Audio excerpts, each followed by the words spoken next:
Good morning, Radhe Radhe. আপনারা কেমন আছেন? আশা করছি আপনারা সবাই ভালো আছেন, আমিও ভালো আছি। এটা আমার মর্নিং, সকাল 4টা। আমার মেয়ে আমাকে 4টার সময় উঠিয়ে দিয়েছে।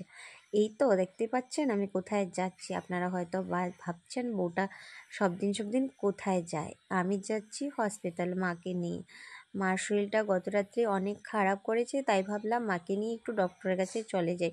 এমনিতেই তো লেট হয়ে গেছে, গিয়ে দেখছি পরে এমনি তো লেট পড়ে গেছে গেট।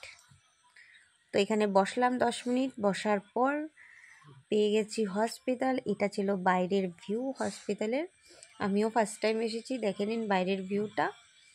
এটা ছিল বাইরের ভিউ। চলুন এখন ভিতরে যাই। ভিতরে গেলাম, ভিতরে গিয়ে ওখান থেকে প্রেসক্রিপশনটা নিলাম। নেওয়ার পর বলল মেডিসিন ডক্টর 2 নম্বর রুম।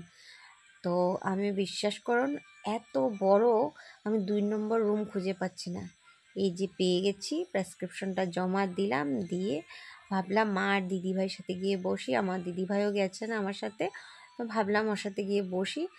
তো আমার মাম্মা অনেক কাজ ছিল, তো মা বলছে তুই ওকে নিয়ে খেল, ওকে ধর আগে, ও কাঁদছে। তো আমি মাম্মাকে নিয়ে বসেছিলাম। তো দিদি ভিতরে মাকে নিয়ে গেছে, গিয়ে শুনে ওখানে মার অ্যাজমা প্রবলেম ফার্স্ট টাইম হয়েছে। আর কি বলবো, বলার কিছু নেই। তো বেরিয়ে গেলাম ওখান থেকে। অনেক ওষুধ দিয়েছে, নিয়ে নিয়েছি। তারপর মা বলছে আমার খিদা পেয়েছে, কিছু খাবো, খাইয়ে দিলাম। আজকের ব্লগটা এখানেই শেষ। Tata, bye bye.